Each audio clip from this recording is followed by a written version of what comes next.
Most folks would have thrown it away, but I kept it. Sometimes the broken things are the only proof we have that we survived. I'm Dorothy Mae Sullivan, 78 years old, and I've been carrying a secret that's heavier than Alabama clay after summer rain. My granddaughter keeps asking me to tell her stories about the good old days. Lord help me, child, if you only knew. There weren't no good old days for women like me. Just days we learned to survive, one breath at a time. This old rocking chair has heard more confessions than the Baptist church down the road, but this one's been locked away so tight, I almost convinced myself it never happened. But it did happen. For 5 long years, it happened. And that little girl I raised, the one everyone said looked just like her daddy, well, she looked like her daddy all right.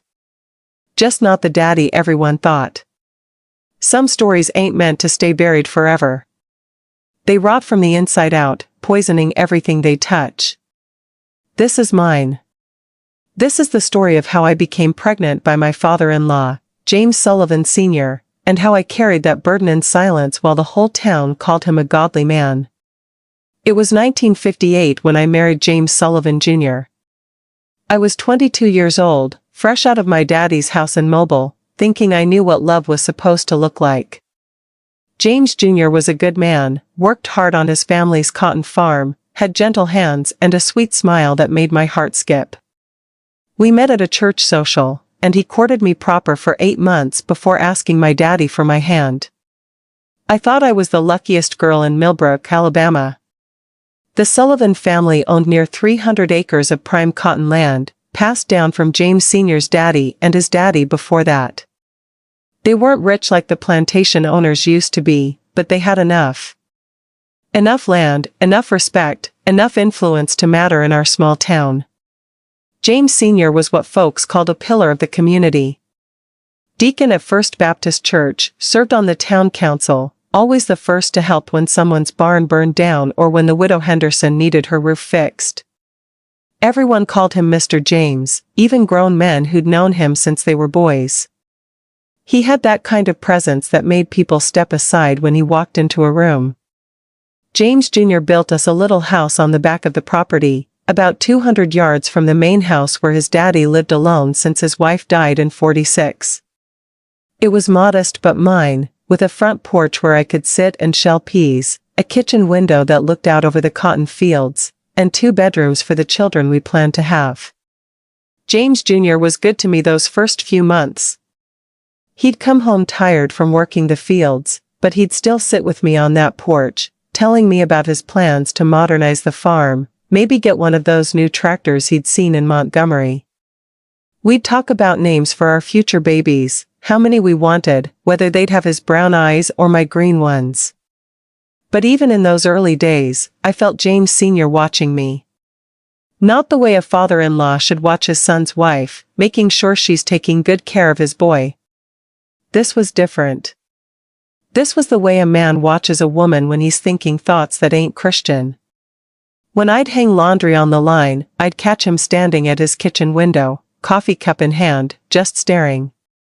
When I'd walk to the chicken coop to collect eggs, he'd find some reason to be working in the yard, his eyes following every step I took. At Sunday dinner, which we shared every week at the big house, he'd insist I sit next to him at the head of the table. His hand would brush mine when he passed the potatoes, lingered just a second too long when he helped me with my chair. James Jr. never noticed. He was too busy trying to impress his daddy with talk about crop yields and market prices, too eager to prove he was worthy of inheriting the Sullivan name and land. The other women in town envied me. Dorothy Sullivan, married into one of the most respected families in Millbrook, living on Sullivan land, protected by Sullivan money and influence. Mrs. Henderson at the general store would tell me how lucky I was every time I came in for supplies. The ladies at church would comment on my pretty dresses, not knowing that James Sr. had insisted on paying for them, said his daughter-in-law needed to look the part. Even my own mama, when she'd visit from Mobile, would remind me to be grateful for such a good situation. If only they knew. If only any of them could see what I saw in James Sr.'s eyes when no one else was looking. But I was young and scared and didn't have words for what I was feeling. This was 1958 in rural Alabama. Women didn't speak against men like James Sr. We didn't even have words for what would happen next. The first time I truly understood my situation, I was hanging sheets on the clothesline behind our little house. It was a Tuesday morning in October, about 3 months after James Jr. and I got married. The cotton harvest was in full swing, which meant my husband was out in the fields from sunrise to sunset, sometimes not coming home until after dark. I was alone most days, which at first felt like a blessing. Time to settle into being a wife, to learn how to manage a household the way James Sr. expected it to be managed. But that Tuesday, while I was wrestling with a stubborn fitted sheet that kept catching the wind, I heard his boots on the gravel path behind me. Heavy, deliberate steps that announced his presence long before he spoke. When I turned around, James Sr. was standing maybe 10 feet away, not doing anything in particular, just watching me work. He had this way of looking at a person that made you feel like you were being examined, measured against some standard only he knew about. He was a big man, not tall but thick through the chest and shoulders, with hands that could break a horse or a person if he had a mind to. His hair was still mostly dark then, slicked back with pomade, and he always smelled like tobacco and bay rum aftershave. "Good morning, Dorothy," he said, like it was the most natural thing in the world for him to be standing there watching me hang laundry. "You're looking mighty pretty this morning." The way he said it made my skin crawl, but I was raised to be polite to my elders, especially the man who owned the roof over my head. I thanked him and went back to my work, hoping he'd take the hint and move along. But he didn't move. He just stood there, drinking his coffee, making small talk about the weather and the cotton crop, while his eyes traveled over my body in ways that made me want to run inside and lock the door. That's when I realized something that chilled me to the bone. I was completely isolated out here. The nearest neighbor was half a mile away. James Jr. was in the fields. There was nobody to hear me if I screamed, nobody to see what James Sr. might decide to do. And even if there had been witnesses, who would believe a young woman over James Sr.? Who would risk their standing in the community, their livelihood, their safety, to stand up for Dorothy Carter from Mobile who'd only been in Millbrook for 8 months? This was the South in 1958. Women were property, pure and simple. First we belonged to our daddies, then to our husbands, and if our husbands weren't strong enough to protect us, we belonged to whoever could take us. James Sr. owned everything I could see from where I stood. The land, the house, the cotton fields, the respect of everyone in town. He owned my husband's future, which meant he owned mine too. And slowly, over the weeks that followed, he began to make that ownership clear. Little things at first. Comments about how I kept house, suggestions about what I should wear to church, decisions about how I should spend my days. He'd come by the house when James Jr. wasn't there, always with some excuse. Needed to check the water pressure, or look at a loose board on the porch, or discuss plans for expanding the chicken coop. But really, he was establishing territory, marking his boundaries, letting me know that there was nowhere on Sullivan land that was truly mine, nowhere he couldn't go if he chose to. I started staying inside when I saw him coming. Started locking the door even during the day. Started planning my errands for times when I knew he'd be busy elsewhere.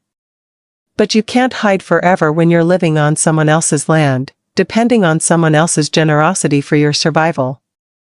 And James Sr. was patient. He knew I had nowhere to run, no one to turn to, no power to stop him. He knew that eventually, I'd have to be alone. And when that day came, he'd be ready. It happened on a cold January morning in 1959. James Jr. had been planning a trip to Montgomery for weeks, talking about how he was going to sell some cattle to a man who'd offered good money, enough to buy that new tractor he'd been wanting. The trip would take 3 days, maybe 4 if the weather turned bad, which it looked like it might.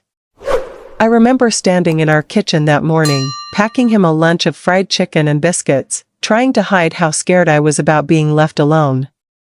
I'd never been alone on the farm for more than a few hours, and the thought of 3 whole days with nobody but James Sr. around made my stomach turn. But I couldn't tell my husband that. How do you tell the man you love that you're afraid of his daddy, especially when you can't put your finger on exactly why?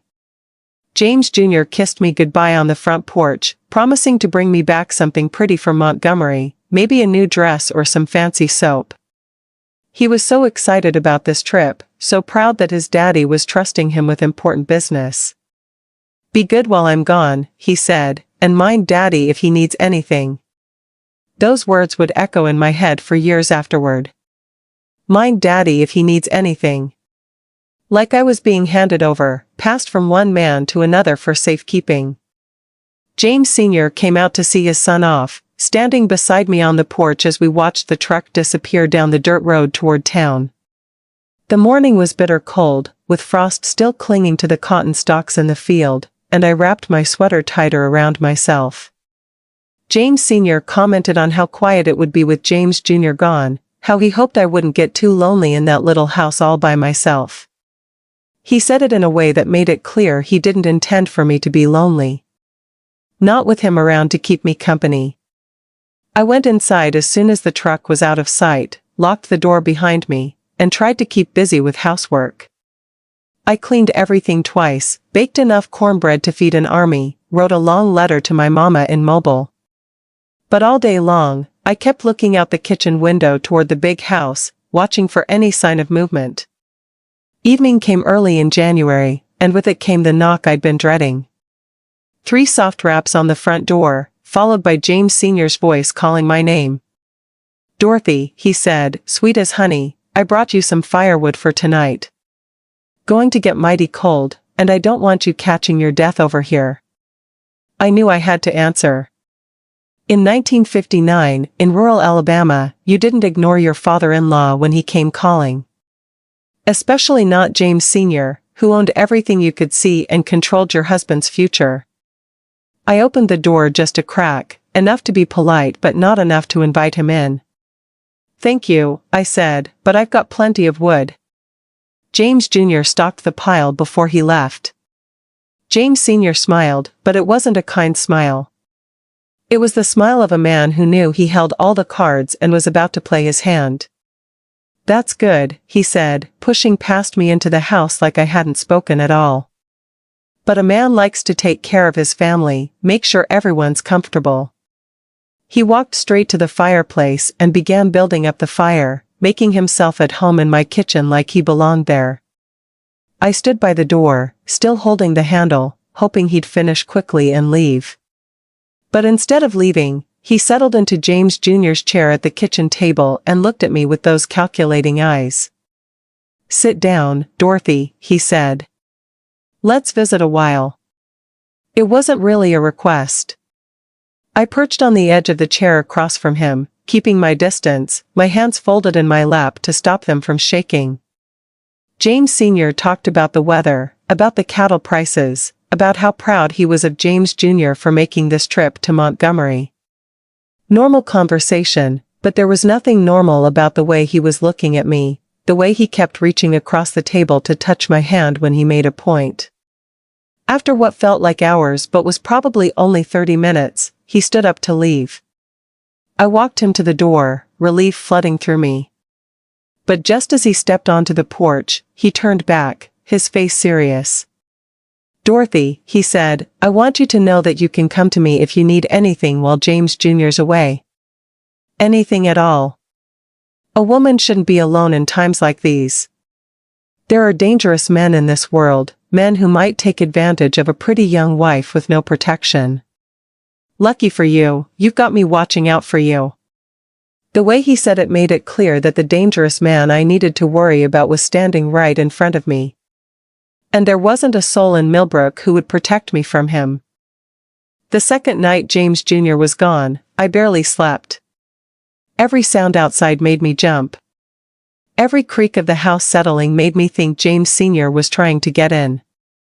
I'd pushed the kitchen table against the front door and propped a chair under the back door handle, but I knew that if he really wanted to get inside, a couple pieces of furniture weren't going to stop him. I spent most of the night sitting by the window, watching the big house, trying to convince myself that I was overreacting.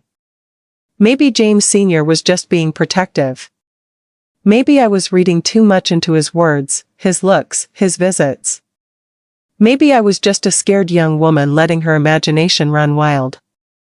But deep down, I knew better. There's an instinct women have, a warning bell that goes off when we're in danger.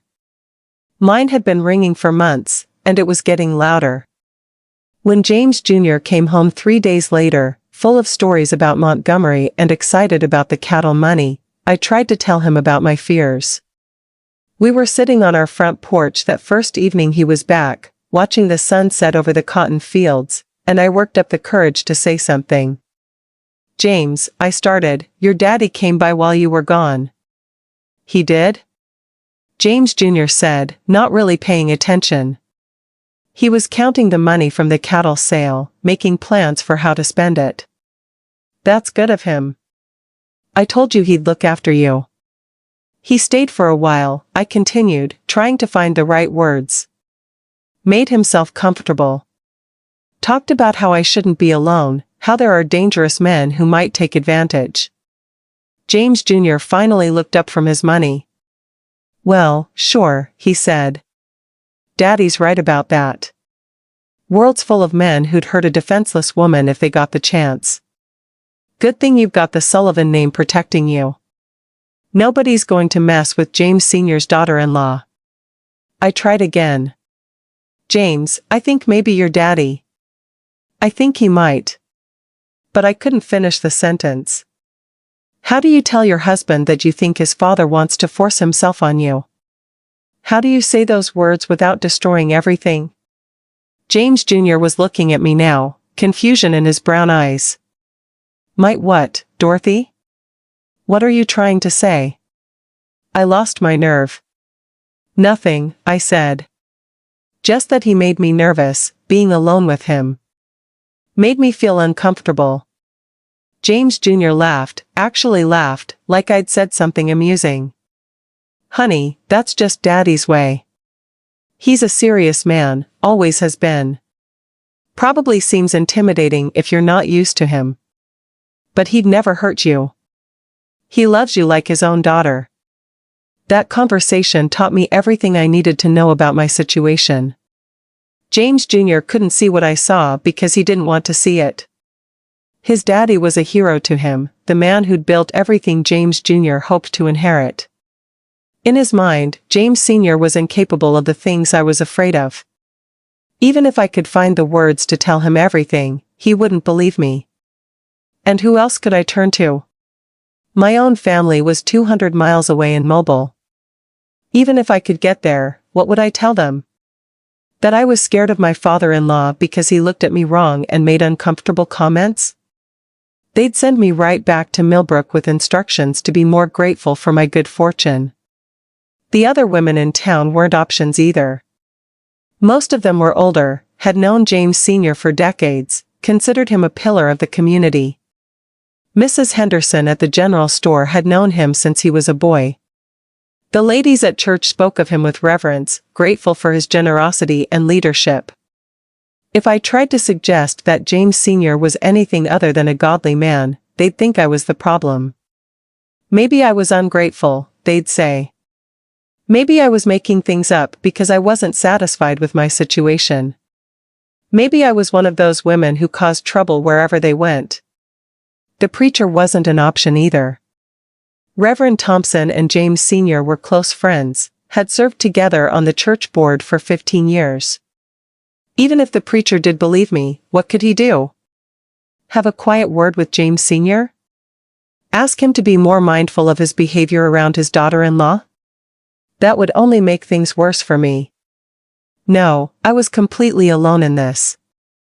There was no cavalry coming to rescue me, no authority figure who would stand up to James Sr. on my behalf. In 1959, in rural Alabama, a woman's word against a man like James Sr. wasn't worth the breath it took to speak it. I was trapped on Sullivan land, dependent on Sullivan money, married to a Sullivan son who worshipped his father. I had no job, no income of my own, no car, no way to support myself if I left. And where would I go? Back to my parents, who'd be humiliated by my failure as a wife? To some other town where I knew nobody and had no way to make a living? This was my reality, and I had to find a way to live with it. So I developed strategies. I learned James Sr.'s routines, made sure I was never alone when I could help it.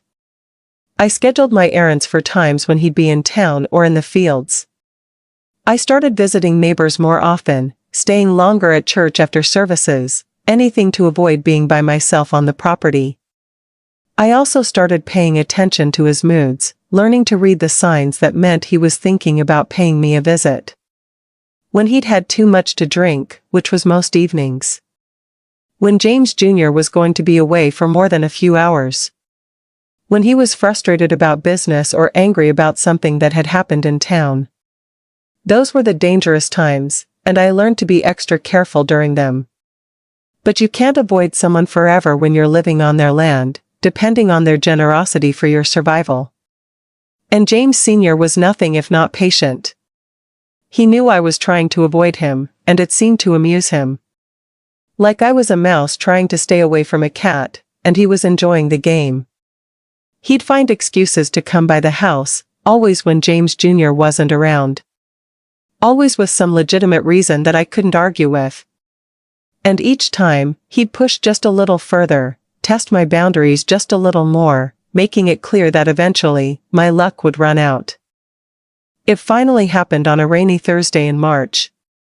James Jr. had gone to town to buy seed for spring planting, said he'd be gone most of the day because he wanted to stop by the bank and visit with some of the other farmers about crop rotation. I was in the kitchen making bread when I heard James Sr.'s boots on the front porch. This time, he didn't knock. Just opened the door like he owned the place, which I suppose he did. "Dorothy," he called out, real casual like we'd been expecting him. "I'm here to check that leak in your roof. Told James Jr. I'd take care of it while he was in town."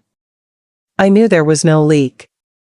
Our roof was solid, James Jr. had checked it himself just the week before. But I also knew that arguing would be pointless.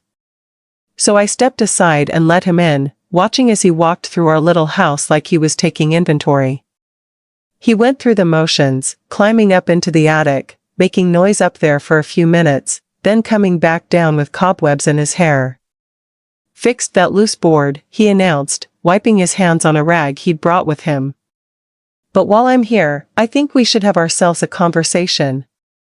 "About what?" I asked, though I already knew I didn't want to hear the answer. "About your situation, Dorothy. About your place in this family." He sat down at my kitchen table without being invited, making himself comfortable while I stood by the stove, trying to keep distance between us. "You've been avoiding me," he said, like that was somehow unreasonable. "Running off to town every time you see me coming, hiding in the house when I want to visit. That's not very neighborly behavior." I told him I wasn't avoiding him, just busy with my housework and my duties as James Jr.'s wife. James Sr. smiled that cold smile I'd learned to fear. "That's exactly what I want to talk about," he said. "Your duties." "See, Dorothy, I think you might be confused about what those duties include. You think being married to my son makes you independent, gives you the right to come and go as you please, to decide who you'll be friendly to and who you won't. But that's not how things work in the Sullivan family." I felt my heart start racing, but I tried to keep my voice steady. "I don't know what you mean," I said.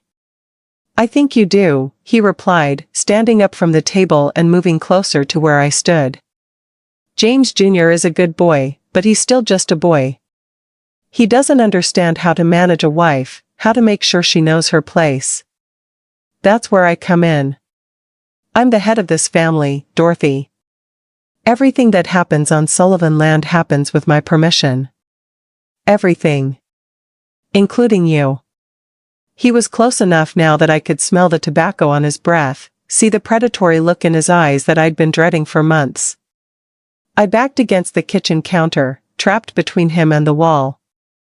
James Sr. reached out and touched my face, running his thumb along my cheek like I was something he owned. "You're a beautiful woman, Dorothy," he said. "Too beautiful to waste on a boy who doesn't appreciate what he has. I think it's time you learned what it means to be a proper Sullivan woman." I tried to pull away, but he grabbed my wrist, his grip tight enough to bruise. "Please," I whispered, "don't do this. James Jr. will be back soon." James Sr. laughed. "James Jr. won't be back for hours, and even if he was, do you think he'd take your word over mine?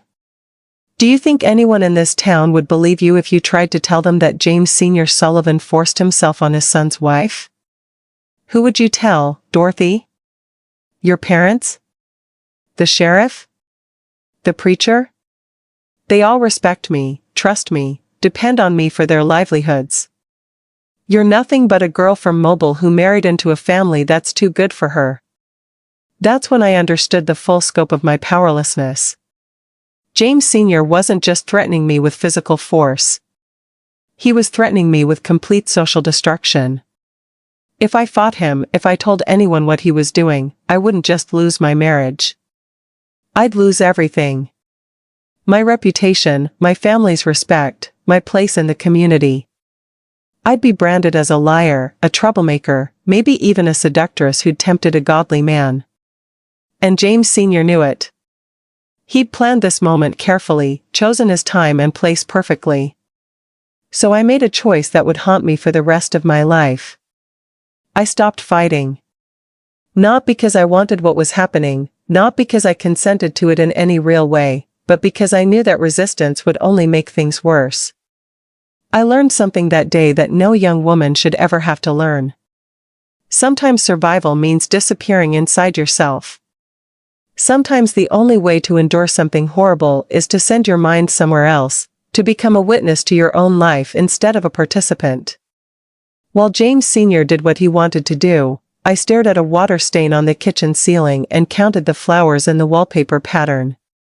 I thought about my mama's garden in Mobile, about the mockingbirds that sang outside my childhood bedroom window, about anything except what was happening to my body. When it was over, James Sr. straightened his clothes and looked down at me with satisfaction. "This is how it's going to be from now on, Dorothy," he said. "When I want to visit, you'll be welcoming. When I want your attention, you'll give it. And you'll keep your mouth shut about our special relationship, because if you don't, you'll find out just how much power the Sullivan name carries in this town." Then he left, walking out of my house like nothing had happened, leaving me collapsed on the kitchen floor with the taste of shame bitter in my mouth. I lay there for a long time, maybe hours, trying to figure out how to live with what had just happened. When James Jr. came home that evening, full of news about seed prices and weather predictions, I had supper on the table and a smile on my face. He never knew that anything had changed. But everything had changed. I'd learned that my body wasn't really mine, that my marriage wasn't really a protection, that the life I thought I was building could be taken away at any moment by a man with more power than me. I'd also learned that I was stronger than I'd thought, capable of surviving things I never imagined I'd have to survive.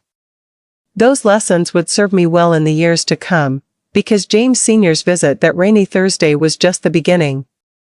He'd found what he was looking for in my kitchen that day.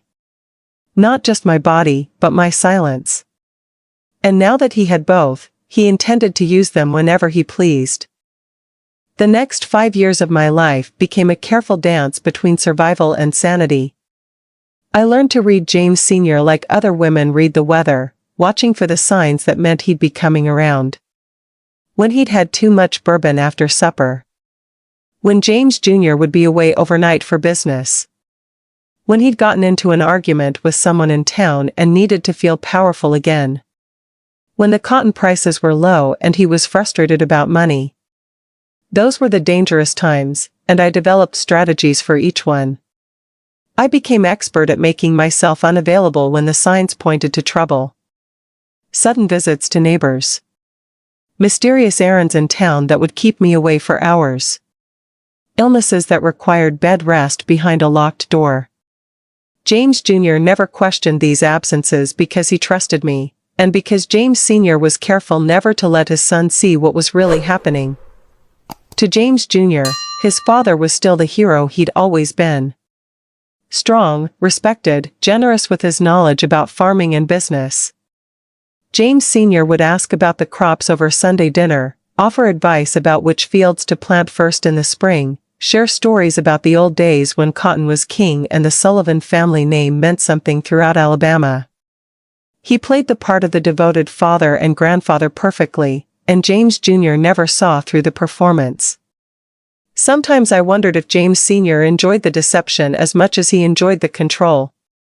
If part of the thrill for him was sitting across from his son at the dinner table, making small talk about the weather, while his son's wife sat there knowing exactly what those hands had done to her just hours before. I learned to disappear during those dinners, to smile and nod and pass the potatoes while my mind went somewhere else entirely. I became an expert at living in two worlds at once. There was the world where I was Dorothy Sullivan, beloved daughter-in-law and dutiful wife, admired by the ladies at church for my cooking and my quiet grace. And then there was the secret world where I was James Sr.'s victim, trapped in a nightmare that no one else could see. The hardest part wasn't even the physical abuse, though that was horrible enough. It was the complete isolation, the knowledge that I couldn't tell a single soul what was happening without destroying my entire life. I'd catch myself studying the other women at church, wondering if any of them had secrets like mine. Mrs. Patterson, whose husband drank too much and came home mean. Mrs. Caldwell, who always wore long sleeves even in summer heat. Mrs. Foster, who flinched whenever her father-in-law raised his voice. Did they know? Were there other women carrying burdens like mine, other wives who'd learned to smile and keep silent while their world crumbled around them? But even if there were, we couldn't help each other. Speaking the truth would have meant social suicide for all of us. So we sat in our pews every Sunday, singing hymns about grace and redemption, while the men who heard us passed the collection plate and delivered prayers about Christian living. I developed rituals to help me cope. After each visit from James Sr., I'd scrub myself raw in the bathtub, trying to wash away the feeling of his hands on my skin. I'd change the sheets on the bed, even if he hadn't touched them, just to reclaim the space as mine. I'd sit on the front porch and count the cars that passed on the main road, reminding myself that there was a world beyond Sullivan Land, even if I couldn't reach it. I started keeping a journal, hidden in the bottom of my hope chest where James Jr. would never think to look. Not about what James Sr. was doing to me, that was too dangerous to write down. But about small things. What I cooked for dinner. What flowers were blooming in my garden. What books I was reading. Normal life things that proved to me that I was still alive, still human, still more than just a victim. That journal became my lifeline, my proof that Dorothy Carter from Mobile still existed somewhere inside the broken woman I was becoming.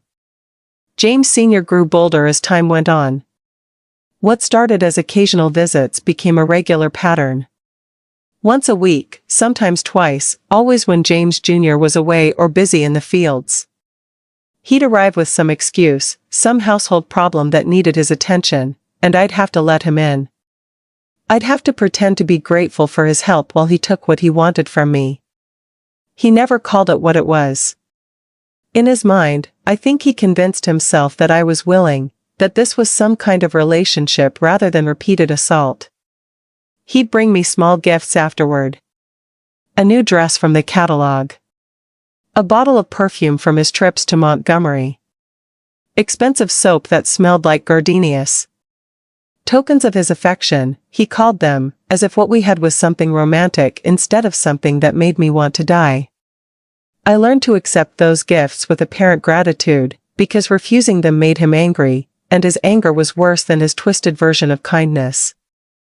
The dress hung in my closet for years, tag still attached, because I couldn't bear to wear something he'd touched.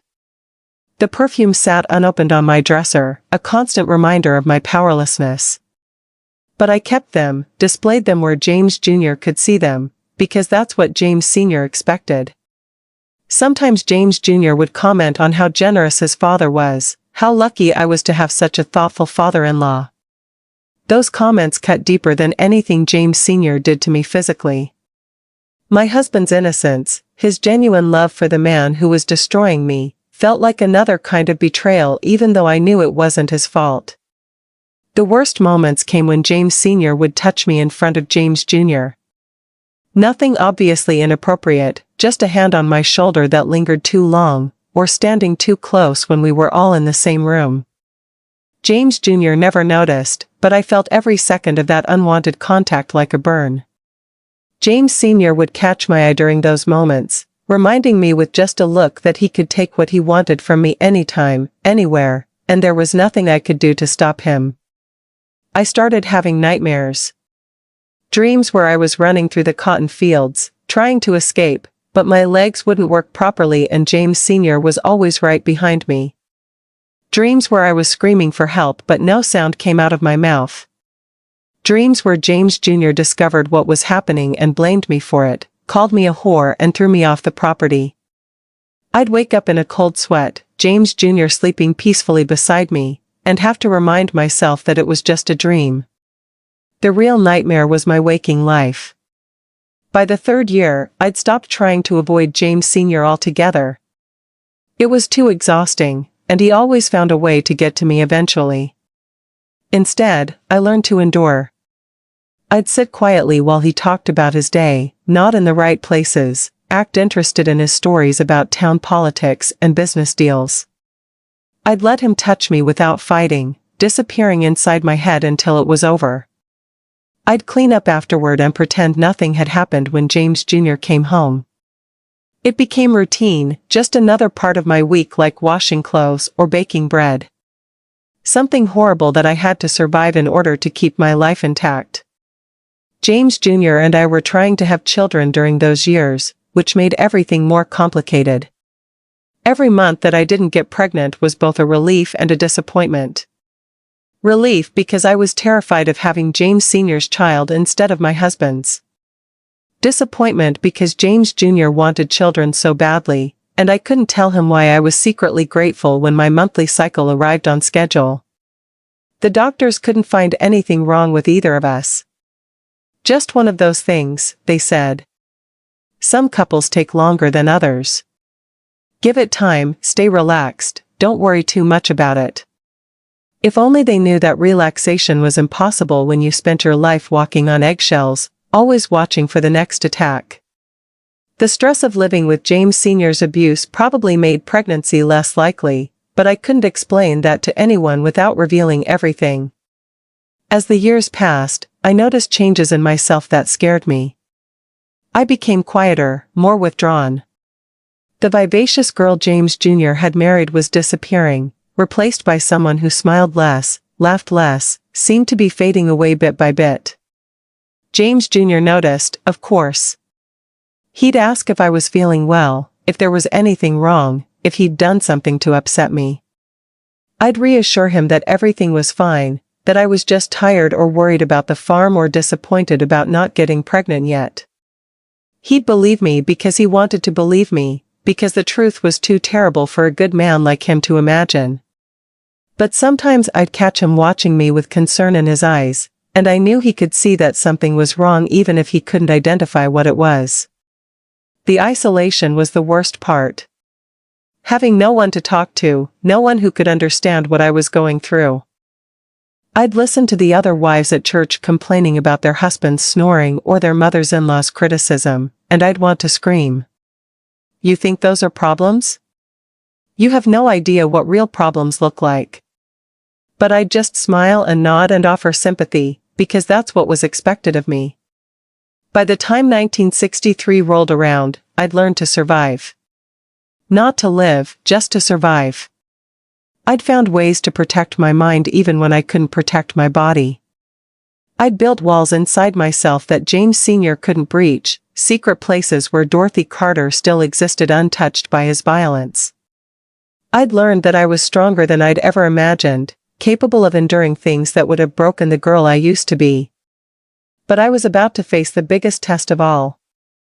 Because in the fall of 1963, I realized I was pregnant. And I had no idea who the father was. I first suspected something was wrong on a Tuesday morning in September. I'd been feeling queasy for a week, couldn't keep my breakfast down, and the smell of James Jr.'s coffee made me run to the outhouse to vomit. At first I thought it might be something I ate, maybe the chicken salad from the church social that had sat out too long in the heat.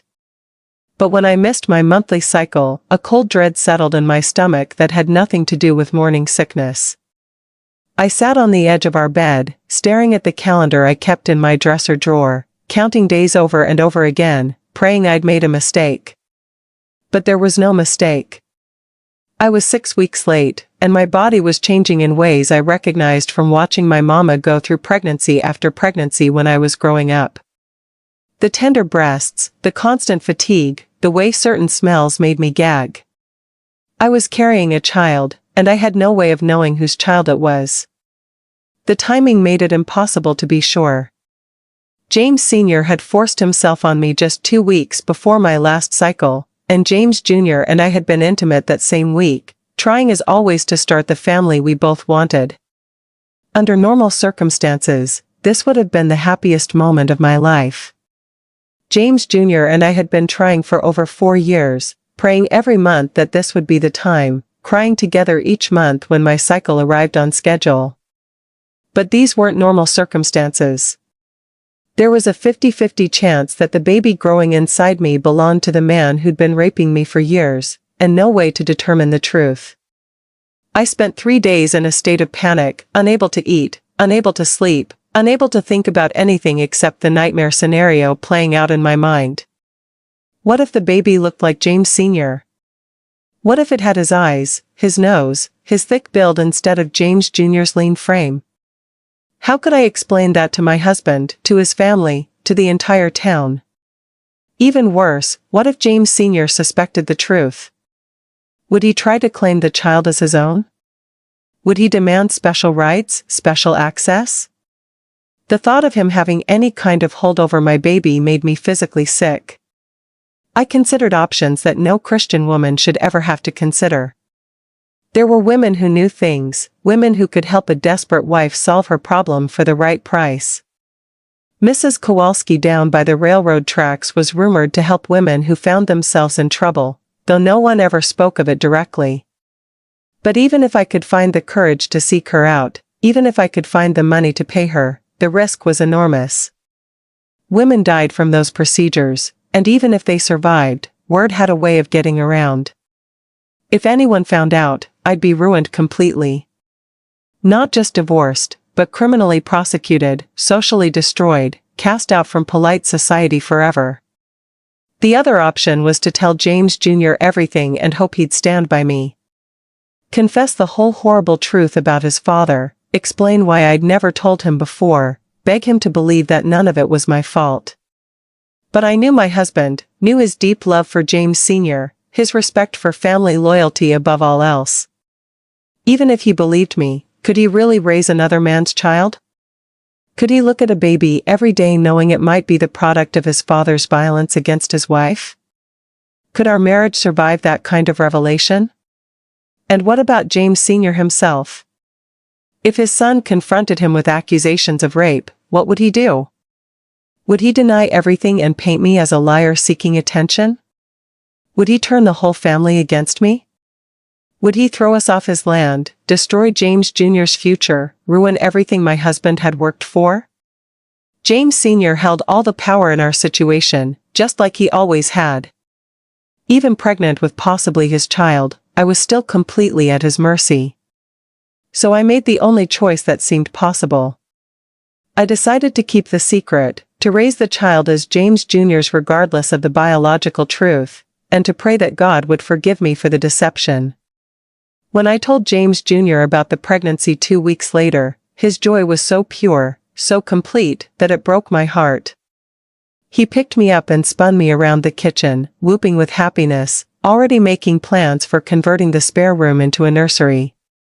He was going to be a father, finally, after all those years of hoping and praying. He couldn't wait to tell his daddy the good news. That night, as I lay in bed listening to James Jr. talk excitedly about names and cribs and college funds, I felt the full weight of what I'd committed myself to. For the rest of my life, I would look at this child and wonder. Every time someone commented on family resemblances, every time the child displayed a particular trait or mannerism, I would search for clues about whose blood was really flowing through those little veins. I would love this baby completely, protect it fiercely, raise it with all the devotion I could muster. But I would never know for certain whether I was looking at my husband's child or my rapist's child. And that uncertainty would become another secret to carry, another burden to bear in silence. When James Sr. heard the news, he congratulated me with that same predatory smile I'd learned to fear. His hand lingered on my shoulder just a moment too long, and his eyes held a knowledge that made my blood run cold. He knew what I knew. He understood the implications just as clearly as I did. And he was pleased by the power it gave him. Because now, no matter what happened, he would always have a claim on my family. Whether the child was his or not, the possibility would bind me to him forever. I was trapped more completely than ever before, carrying a secret that could destroy everything I held dear. Sarah Elizabeth Sullivan was born on a humid May morning in 1964, after 14 hours of labor that felt like penance for sins I couldn't name. The moment Dr. Henderson placed her in my arms, slippery and screaming and more beautiful than anything I'd ever seen, I felt a love so fierce it took my breath away. This tiny, perfect creature was mine, completely mine, regardless of whose blood ran through her veins. I counted her fingers and toes, examined every inch of her wrinkled red face, searching for clues about her parentage.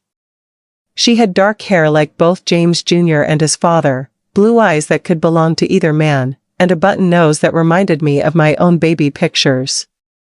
Nothing definitive, nothing that would give away the secret I carried. For a moment, holding her there in that hospital room, I allowed myself to believe that everything would be fine. That love would be enough to overcome the uncertainty, that I could raise this child without the shadow of James Sr.'s violence hanging over us. James Jr. was beside himself with joy. He held Sarah like she was made of spun glass, tears streaming down his face as he whispered promises about the life he was going to give her. He was going to teach her to ride horses, he said. Buy her pretty dresses and send her to college. Make sure she had everything she needed to become a strong, independent woman. His tenderness with her was both beautiful and heartbreaking, because I knew that if he ever learned the truth about her conception, it would destroy him. James Sr. came to the hospital that evening, bringing flowers and a stuffed lamb for the baby. He stood beside my bed, looking down at Sarah sleeping in my arms, and I watched his face carefully for any sign of recognition. Did he see himself in her features? Did he feel some paternal connection that would confirm my worst fears? Or was she just another grandchild to him, one more extension of the Sullivan family legacy? I couldn't tell. His expression was unreadable, carefully neutral, giving nothing away. But when he reached out to touch Sarah's cheek with one thick finger, I had to fight the urge to pull her away from him. The thought of his hands on my daughter, the same hands that had hurt me so many times, made my skin crawl. "Don't touch her," I wanted to scream. "Don't you dare touch her." But instead I smiled and thanked him for the gifts, because that's what was expected of me. The first few months of Sarah's life were both the happiest and most terrifying of my existence. I loved being a mother, loved watching her discover the world around her, loved the way she would stop crying the moment I picked her up. James Jr. was a devoted father, changing diapers and walking the floor with her when she was fussy, singing little songs he made up about his beautiful baby girl. We were a family, finally, after all those years of hoping. But underneath that happiness was a constant current of fear. Every time someone commented on family resemblances, my heart would race. When Mrs. Henderson at the general store said Sarah had her grandfather's strong jaw, I nearly dropped the groceries I was carrying. When Reverend Thompson mentioned how much she looked like James Sr. as a baby, I had to excuse myself to the ladies' room to compose myself. The comments were innocent, The kind of things people always say about new babies, but each one felt like a knife twist in my chest. James Sr.'s behavior towards Sarah was different. Special, in a way that made my stomach turn. He doted on her more than he had on any of his other grandchildren, bringing her expensive toys and clothes that were far too fancy for a baby. He insisted on holding her during Sunday dinners, bouncing her on his knee while he told stories about the old days. He called her his little princess, his special girl, and the way he said it made my skin crawl. When Sarah was 6 months old, James Sr. bought her a gold locket with her initials engraved on the front. It was an extravagant gift, the kind of thing you might give to a much older child, and it came with a note that read, "For my precious granddaughter, who lights up my whole world." James Jr. thought it was a sweet gesture from a loving grandfather. I saw it as a claim of ownership, a way for James Sr. to mark Sarah as his. The locket sat in her jewelry box for years, never worn, because I couldn't bear to see it around her neck. As Sarah grew older, James Sr.'s favoritism became more obvious. He would seek her out at family gatherings, always wanting to hold her, always commenting on how smart and pretty she was. When she started walking, he would clap louder than anyone else. When she said her first words, he acted like she was the first child in history to speak. The other grandchildren noticed, of course. James Jr.'s brother had 2 sons who were older than Sarah, and his sister had a daughter born just a year after Sarah. But none of them received the kind of attention that James Sr. lavished on Sarah. He explained it away by saying she was just special, that there was something about her that reminded him of his late wife. But I knew the real reason. Whether she was his biological daughter or not, James Sr. had decided to claim her as his own. And there was nothing I could do to stop him. The worst part was watching James Jr.'s reaction to his father's favoritism.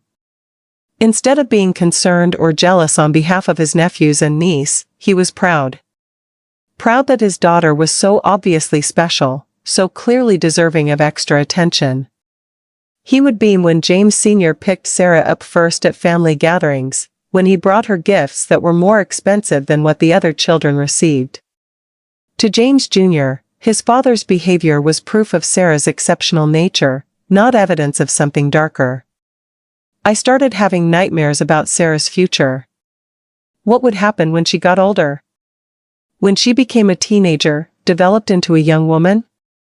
Would James Sr.'s interest in her change, become something even more sinister? Would she be safe from him, or would history repeat itself in ways too horrible to imagine? These thoughts tormented me during the day and kept me awake at night.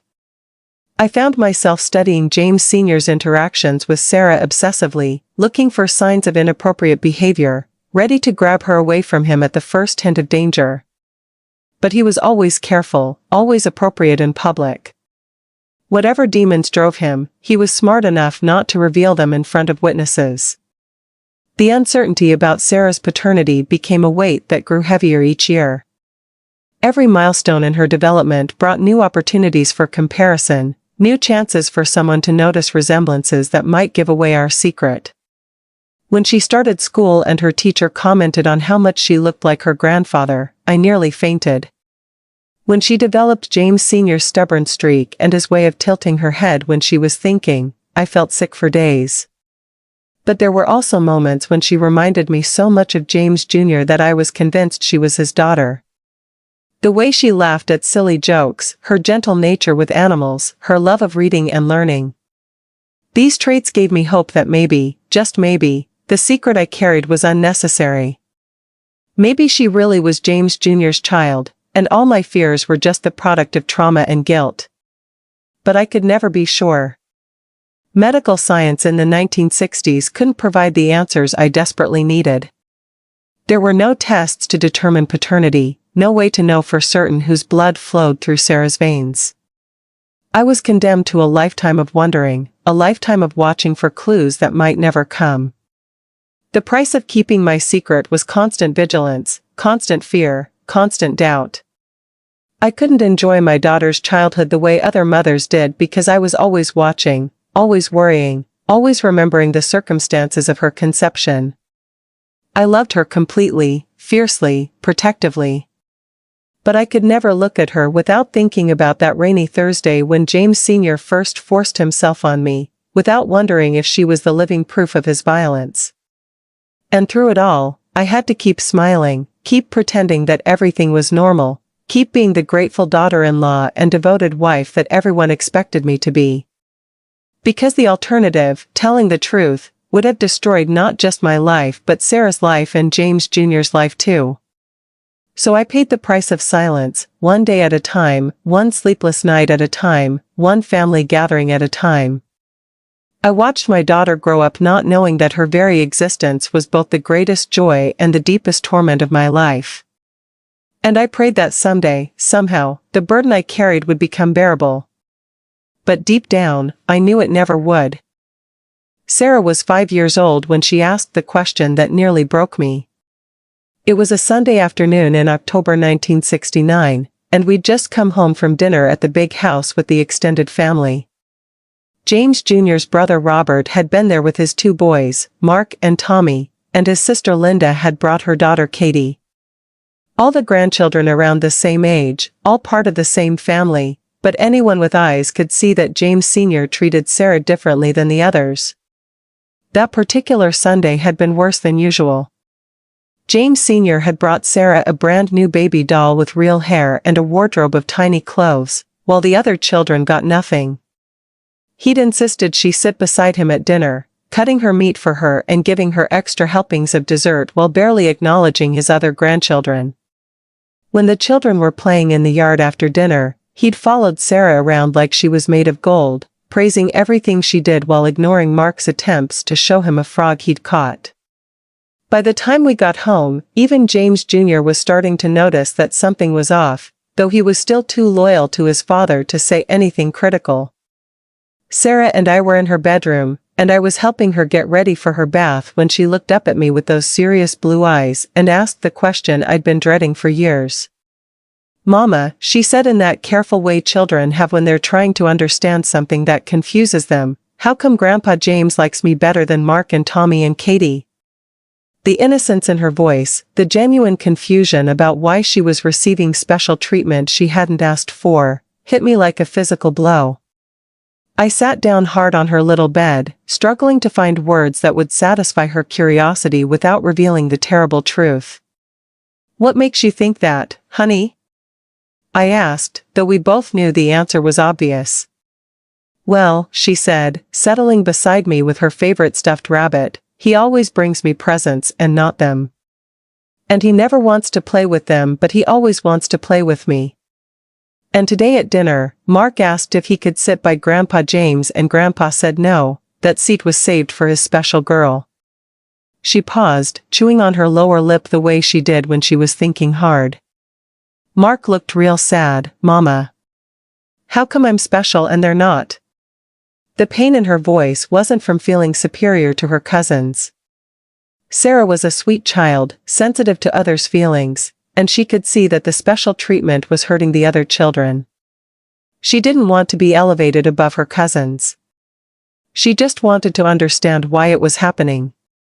I stared at my 5-year-old daughter, this beautiful innocent child who had no idea that her very existence might be the product of violence and abuse. How do you explain to a kindergartner that her grandfather's attention might stem from guilt or ownership or some twisted sense of possession? How do you tell a little girl that the man she knows as a loving grandfather might actually be her biological father? How do you burden a child with secrets that have been eating away at you for years? "Well, sweetheart," I started, my voice shaking despite my efforts to stay calm, "sometimes grandparents just connect differently with different grandchildren. Maybe you remind Grandpa James of someone special to him. Maybe you just have a special bond." But the words sounded hollow even to me, and Sarah was too smart to be satisfied with such a vague explanation. She tilted her head, studying my face with an intensity that reminded me uncomfortably of James Sr. when he was trying to read someone's thoughts. "But Mama," she said, "that doesn't seem fair to the other kids. And it makes me feel funny when he calls me his special girl and looks at me like I'm different. I don't want to be different."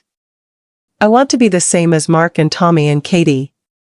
The fact that she could sense something wasn't right, that even at 5 years old she was picking up on the inappropriate nature of James Sr.'s attention, terrified me. Children have instincts about these things, an ability to sense when adult behavior crosses lines they can't yet name. If Sarah was feeling uncomfortable with her grandfather's attention, what did that mean? Was he already starting to groom her, even at this young age? Was the favoritism just the beginning of something worse? I felt panic rising in my chest, the familiar sensation of being trapped with no good options. Part of me wanted to tell her everything right then and there. To explain why James Sr. treated her differently, to warn her about the kind of man he really was, to give her the knowledge she would need to protect herself. But she was 5 years old. 5. How could I burden a kindergartner with the knowledge that her grandfather might also be her father? How could I tell her that the man who brought her pretty dolls and called her special might be the same man who had hurt me over and over again? How could I steal her innocence and sense of safety just to ease my own torment? Sarah, I said finally, taking her small hands in mine, sometimes grown-ups are complicated. Grandpa James loves all of you children, but sometimes he shows it in different ways. The important thing is that you're kind to your cousins and that you remember family is about loving each other, not about who gets the most presents. But what if he tries to give me more presents and not them? She asked. What if he wants me to sit by him again and Mark wants to sit there too? I could see she was genuinely troubled by the unfairness of the situation, worried about her cousin's feelings, trying to figure out how to navigate a dynamic she was too young to understand. This sweet, empathetic child was already feeling burdened by attention she didn't want, already sensing that something about her relationship with James Sr. wasn't quite right. Then you can share, I told her, my heart breaking at how hard she was trying to solve a problem that wasn't hers to solve. You can ask Grandpa James if Mark can sit beside him too. You can suggest that he bring presents for everyone or no one. You can be kind and fair even when other people aren't. But sweetheart, I added, if Grandpa James ever makes you feel uncomfortable, if he ever does anything that doesn't feel right, you tell Mama immediately. Do you understand? She nodded solemnly, though I could see she didn't really understand what I was warning her about. How could she? At 5, her world was still mostly safe, mostly predictable. The idea that the adults around her might pose a threat was foreign to her experience. But I had planted a seed, given her permission to come to me if James Sr. ever crossed a line. It was the best protection I could offer without destroying her childhood completely. That night, after Sarah was asleep, I sat in my kitchen and cried harder than I had in years. The weight of the secret I was carrying had nearly crushed me during our conversation. Looking into my daughter's innocent face, seeing her confusion and concern about the unfairness of her situation, I had come closer than ever before to telling her the truth. The words had been right there on my tongue. Your grandfather hurt me, sweetheart. For years, he hurt me. And you might be his daughter instead of Daddy's daughter, and that's why he treats you special, and I'm so sorry I can't protect you from this terrible knowledge. But I had swallowed those words, chosen once again to carry the burden alone rather than share it with my child. Was I protecting her or was I protecting myself? Was I keeping her safe or was I keeping her ignorant of dangers she needed to understand? The questions tormented me through the long, sleepless night. James Jr. found me at the kitchen table the next morning, still in my nightgown, staring at a cup of coffee that had gone cold hours earlier. You feeling all right, honey? He asked, genuine concern in his voice. You look like you didn't sleep a wink. I'm fine, I lied, the way I had been lying for over a decade. Just worried about Sarah. She asked some questions yesterday about why your daddy treats her differently than the other grandchildren. James Jr. poured himself a cup of coffee and sat down beside me, his brow furrowed with thought. I noticed that too yesterday, he admitted.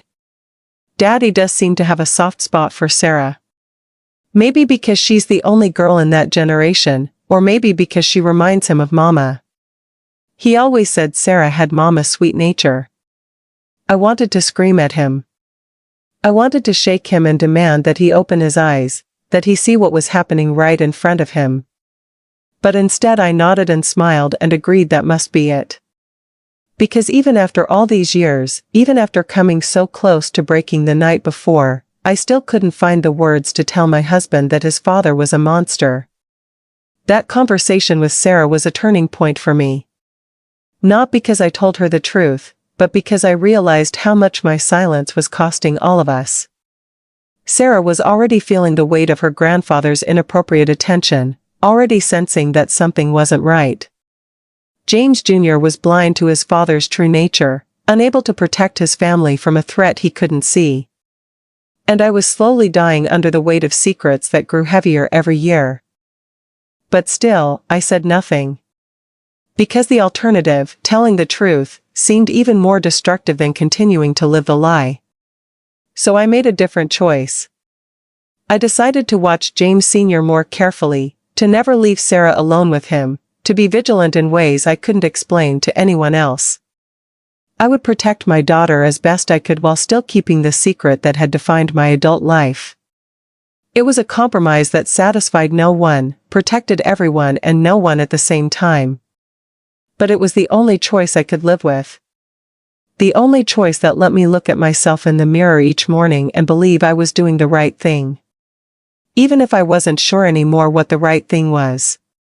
James Sr. died on a rainy November morning in 1985, the same kind of weather that had marked so many of the worst days of my life. I was 49 years old, and I'd been carrying his secrets for 27 years. Sarah was 21, a beautiful young woman attending the University of Alabama, studying to become a teacher. James Jr. was 53, finally starting to go gray around the temples, still believing his father had been a good man who'd worked hard and loved his family. The call came at 6 in the morning. James Jr. answered the phone in our bedroom, and I watched his face crumple as Dr. Henderson delivered the news. Heart attack, massive and sudden. James Sr. had died in his sleep, no suffering, no chance for last words or deathbed confessions. He'd simply closed his eyes and never opened them again, taking his secrets with him to the grave. James Jr. wept like a child, mourning the father who had been his hero, his role model, his guide through life. He held me while he cried, seeking comfort from the woman who had been his father's victim for so many years. I held him back and made the appropriate sounds of grief, but inside I felt something I hadn't experienced in decades. Relief. Pure, overwhelming relief that the monster was finally dead. No more late-night visits. No more unwanted touches. No more fear every time Sarah came home from college. No more watching and waiting and worrying about what he might do next. James Sr. was gone, and for the first time in 27 years, I could breathe freely. But that relief was complicated by guilt. How could I feel glad about my husband's grief? How could I be happy that James Jr. had lost the man he loved most in the world? What kind of woman celebrated death, even the death of her tormentor? The funeral was everything you'd expect for a pillar of the community. The church was packed with people whose lives James Sr. had touched in ways both seen and unseen. Farmers whose land he'd helped them buy. Families he'd assisted during hard times. Young men he'd mentored in business and politics. The preacher spoke about his generosity, his leadership, his devotion to family and faith. I sat in the front pew beside James Jr., wearing a black dress and appropriate expression of mourning, listening to praise for a man who had terrorized me for years. Sarah sat beside me, tears streaming down her face for the grandfather who had doted on her throughout her childhood. She'd driven down from Tuscaloosa as soon as she heard the news, devastated by the loss of the man who had made her feel so special, so loved. Watching her grieve for James Sr. was one of the hardest things I'd ever had to endure. She had no idea why her presence at his funeral felt like a twisted kind of betrayal to me. How could she? She only knew him as the loving grandfather who brought her presents and called her his special girl. She'd never seen the man who had forced himself on me in my own kitchen, who had stolen pieces of my soul over and over again. During the graveside service, as they lowered James Sr.'s casket into the Alabama soil, I found myself thinking about secrets and silence and the price of keeping both. Here was a man being remembered as a pillar of the community, a devoted father and grandfather, a godly man who'd lived his life in service to others. The truth about what he really was would die with him, buried 6 feet underground along with his body. No one would ever know. No one except me. In the weeks following the funeral, I waited for the nightmares to stop, for the hypervigilance to ease, for some sense of peace to settle over me. But trauma doesn't disappear just because its source is dead. I still jumped when I heard heavy footsteps on the porch. I still felt my stomach clench when men stood too close or spoke too quietly. I still had moments of panic when Sarah mentioned visiting the old farm or spending time in the house where James Sr. had lived. The physical abuse had ended, but the emotional scars remained as fresh as ever. James Jr. threw himself into managing the farm and settling his father's affairs, channeling his grief into work the way men of his generation often did. He'd inherited everything, of course. The land, the house, the machinery, the debts, the responsibilities. He was now the head of the Sullivan family, a role he'd been preparing for his entire life. But he was also lost without his father's guidance, unsure of himself in ways that broke my heart. I wanted to comfort him, to help him find his footing in this new reality. But how could I mourn with him when I was secretly celebrating? Sarah returned to college, but something had changed in her. The loss of her grandfather had shaken her more than I'd expected, and I began to notice patterns in her behavior that worried me. She became quieter, more withdrawn. She started dating a boy who reminded me uncomfortably of James Sr. Older, controlling, possessive in ways that set off alarm bells in my head. When she brought him home for Christmas that year, I watched him order her around, criticize her appearance, make decisions for her without consulting her. I saw myself at 22, eager to please, willing to disappear myself to avoid conflict. The cycle was repeating itself, and I was powerless to stop it without revealing why I recognized the warning signs so clearly. That's when I realized that James Sr.'s death hadn't really freed me. His influence lived on in the trauma he'd left behind, in the patterns he'd established, in the secrets I was still carrying. Sarah didn't know to be wary of controlling men because she'd grown up seeing her grandfather's possessiveness as love. James Jr. didn't know to recognize the signs of abuse because he'd been raised to see his father as the ideal man. And I couldn't warn either of them without destroying the carefully constructed lie that had held our family together for over 2 decades.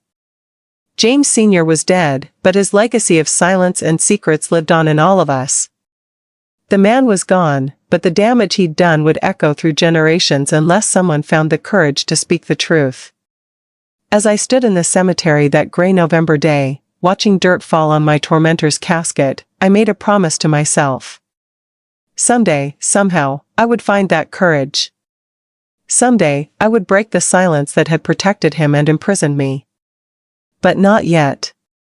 Not when the grief was so fresh, not when the consequences seemed so devastating. Someday, but not today. For now, I would continue to carry his secrets, just as I had been doing for 27 years. Because some truths, I told myself, were too dangerous to speak aloud. You can replace this text with any text you wish.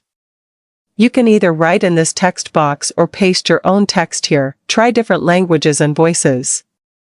Change the speed and the pitch of the voice.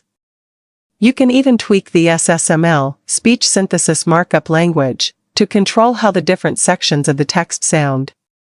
Click on SSML above to give it a try. Enjoy using text-to-speech. The years after James Sr.'s death blurred together like watercolors in the rain. 1986, 1987, 1988, each one bringing small changes that somehow felt enormous after decades of living in fear. I was in my 50s, finally free from the threat that had defined my adult life, but I didn't know how to be free. Freedom was a foreign concept to a woman who'd spent 27 years looking over her shoulder, counting days between visits, preparing for the next assault on her body and spirit. James Jr. aged 10 years in the 2 years following his father's death. The responsibility of running the farm alone, without his father's guidance, weighed heavily on his shoulders. He'd make decisions and then second-guess himself, wondering what James Sr. would have done, seeking advice from a ghost who couldn't answer. I watched him struggle and wanted to help, but how could I offer comfort when the man he was mourning was the same man who had terrorized me? Sometimes at night, I'd listen to James Jr. talking in his sleep, having conversations with his father, asking for guidance about crop rotation or equipment purchases or family matters. During the day, he'd catch himself starting to dial the big house when he had questions, forgetting for a moment that no one would answer. His grief was pure and deep and completely justified. His father had been a good father to him, a mentor and friend and hero. That James Sr. had also been a rapist and abuser didn't diminish the love between father and son. But it made my own healing process infinitely more complicated. How do you recover from trauma when your husband is building a shrine to your abuser? Sarah graduated from college in 1987 and married that controlling boy I'd worried about. Michael Harrison was his name, and he treated my daughter like a possession from the very beginning. He decided where they would live, what job she would take, how many children they would have and when. Sarah, sweet and accommodating as she'd always been, went along with all of it, just as I had gone along with so much in my own life. At their wedding, I watched Michael's hands on Sarah's shoulders, possessive and firm, and I felt sick. I wanted to pull her aside, to warn her about the signs I was seeing, to tell her that love shouldn't feel like ownership. But what could I say without revealing why I knew so much about controlling men? How could I explain that I recognized the look in Michael's eyes because I'd seen it in her grandfather's? The wedding reception was held at the Sullivan farm, in the same yard where James Sr. had cornered me so many times over the years. As I watched Sarah dance with her new husband, I felt the weight of all the secrets I was still carrying. She didn't know to be wary of Michael's possessiveness because she'd grown up thinking James Sr.'s similar behavior was normal, even loving. She'd learned from watching her grandfather that men who claimed to love you had the right to control you, to treat you as special property. I was watching the cycle perpetuate itself, and I was powerless to stop it without destroying everything. The farm became my refuge during those years. James Jr. and I worked side by side, him handling the business aspects while I focused on the house and garden. For the first time in decades, I could walk anywhere on the property without fear. I could hang laundry on the line without watching for James Sr.'s approach.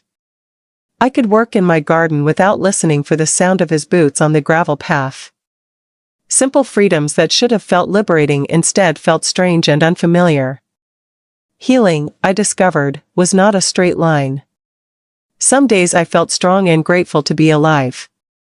Other days, the weight of everything I'd endured would crash down on me without warning.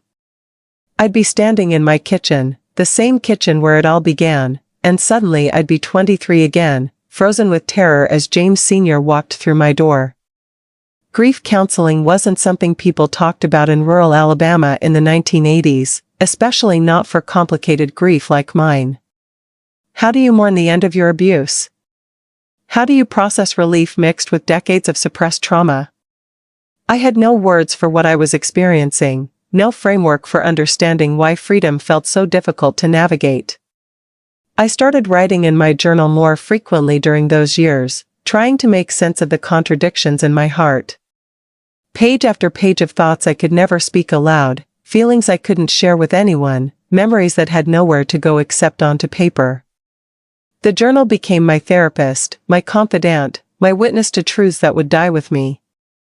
In 1989, Sarah had her first baby, a little girl she named Emily. When she placed that tiny bundle in my arms, I felt the same fierce love I'd experienced when Sarah was born, but also the same complicated fear. Would Emily be safe in a world where men like James Sr. existed? Would Sarah know how to protect her daughter from dangers she'd never been taught to recognize? Would this beautiful innocent child grow up learning the same lessons about submission and silence that had nearly destroyed me? Looking at Emily's perfect little face, I made another promise to myself.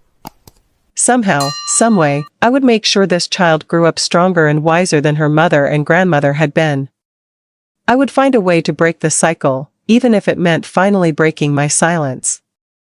But for now, I held my granddaughter close and whispered lullabies my own grandmother had sung to me, in a voice that carried decades of sorrow and hope in equal measure. The silence that had protected and imprisoned me for so long was finally starting to crack, letting in tiny slivers of light that hinted at the possibility of truth. But the full breaking would still be years away, when the cost of keeping secrets finally outweighed the cost of telling them.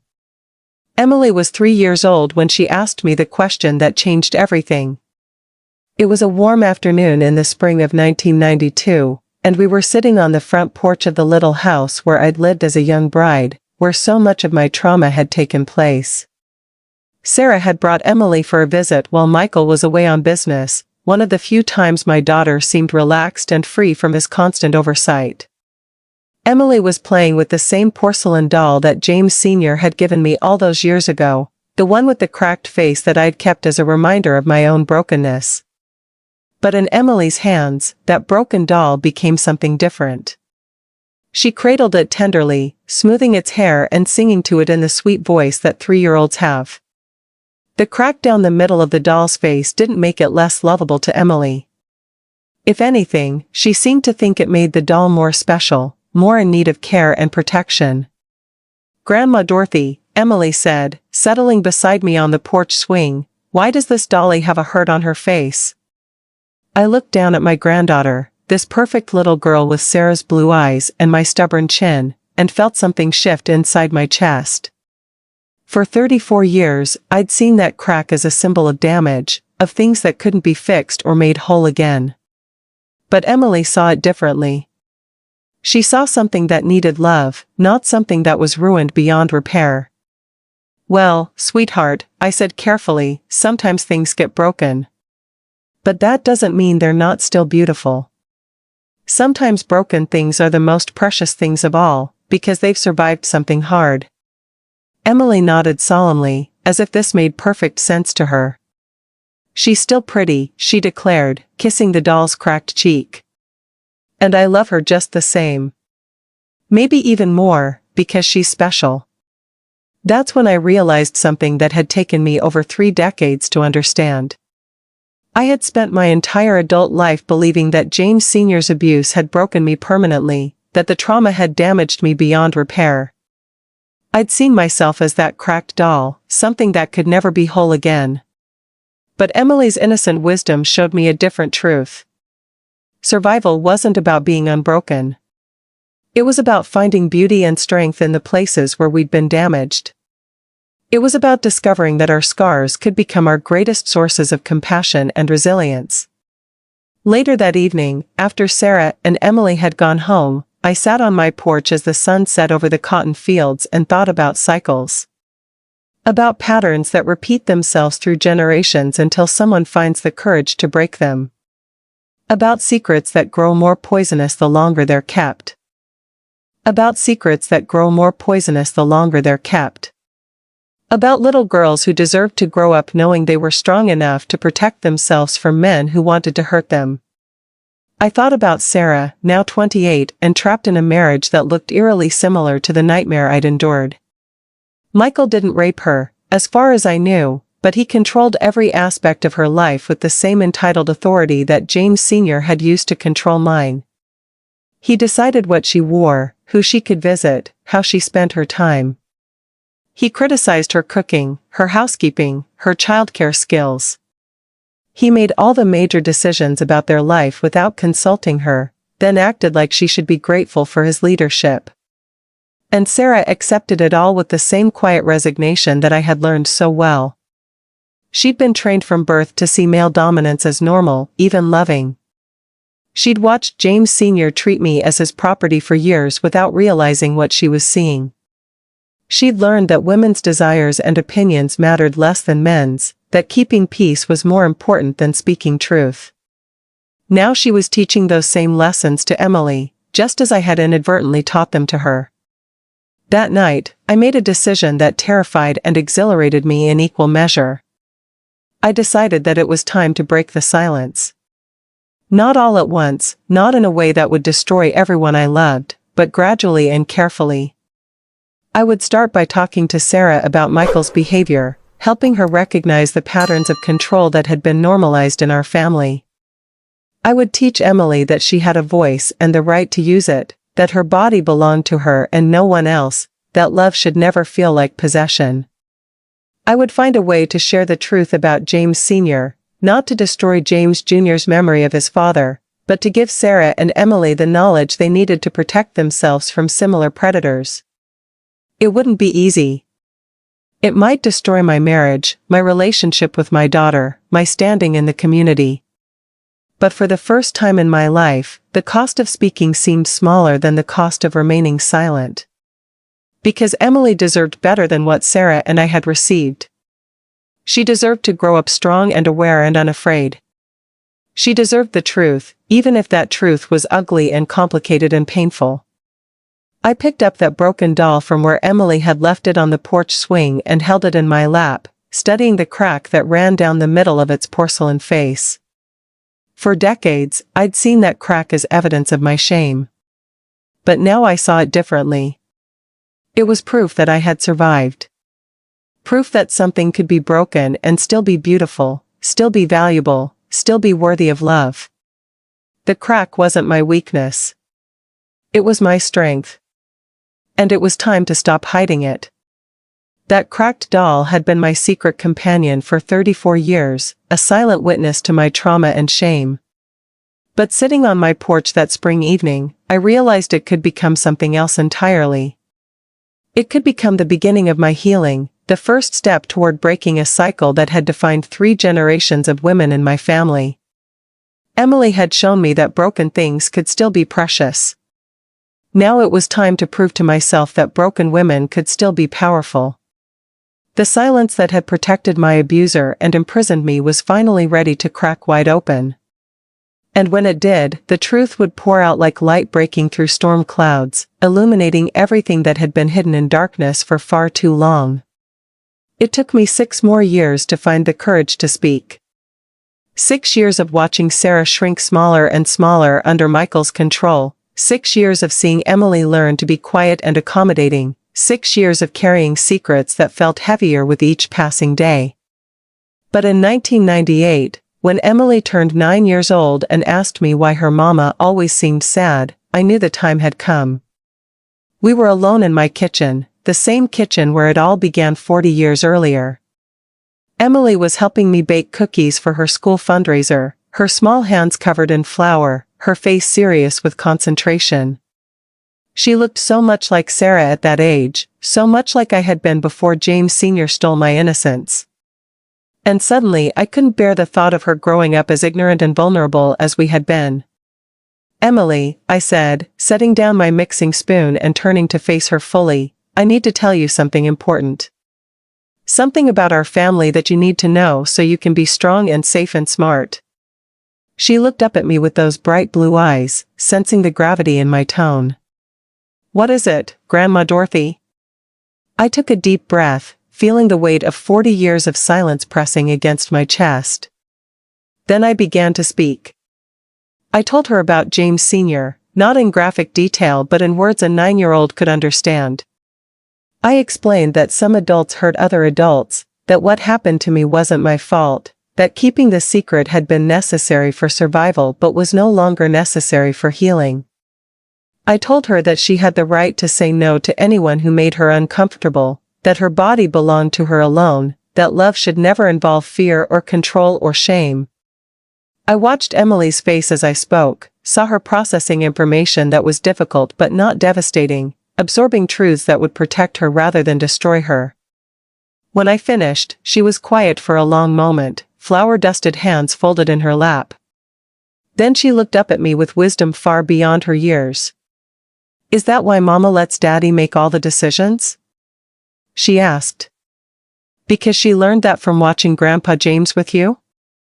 The perceptiveness of her question took my breath away. "Yes," I said. "That's exactly why." But it doesn't have to be that way for you, Emily. You can choose differently. You can be stronger than your mama and I were. That conversation was the beginning of everything changing. Emily kept my secret as I asked her to, but she also started asking Sarah questions that made my daughter think. Why did Daddy decide where they would go on vacation without asking what she wanted? Why couldn't she have friends over when he wasn't home? Why did she always apologize when he was angry, even when she hadn't done anything wrong? Slowly, carefully, I began having conversations with Sarah too. Harder conversations about the patterns she'd learned, the life she was accepting, the legacy she was passing on to her daughter. It wasn't easy. There were tears and arguments and moments when I thought I'd lost her forever. But gradually, Sarah began to see what I saw. She began to understand that the marriage she'd thought was normal was actually a prison she'd built around herself. It took 3 more years, but Sarah finally left Michael. She and Emily moved back to the farm with James Jr. and me, and for the first time in my adult life, I was surrounded by women who knew the truth about our family. Women who were learning to be strong together, to break cycles instead of perpetuating them. That broken porcelain doll still sits on my dresser, but now it means something different. It's not a symbol of shame anymore.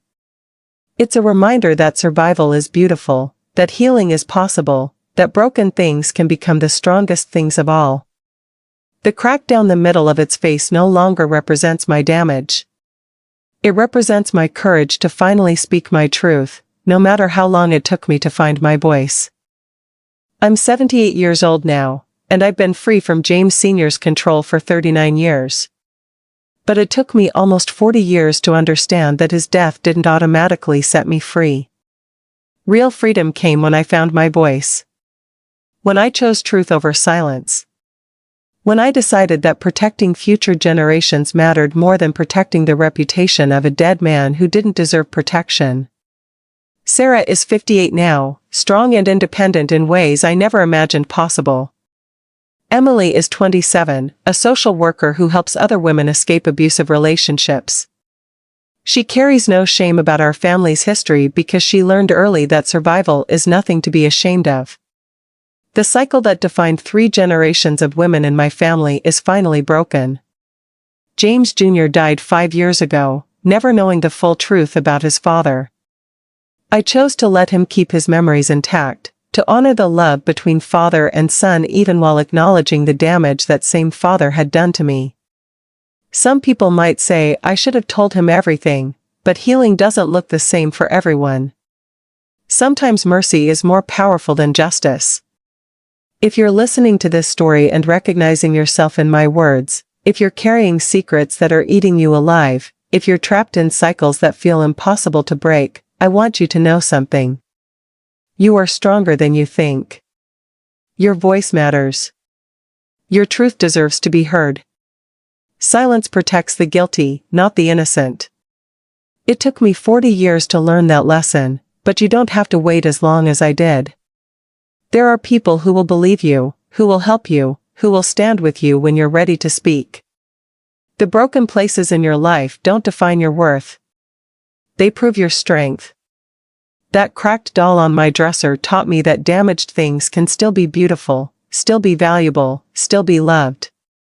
And so can you. So can all of us who've survived things we were never supposed to have to survive. Break your silence when you're ready. Break the cycles that no longer serve you. Break free from the shame that was never yours to carry in the first place. The world needs your truth. Your children and grandchildren need your courage. You need your own voice back. If this story touched your heart, if it helped you feel less alone in your own darkness, please share it with someone who needs to hear it. Subscribe to this channel and leave a comment below. Tell me your thoughts, share your own story if you're ready, or just let me know that you're listening. Sometimes the most powerful thing we can do is witness each other's truth. Thank you for listening to mine.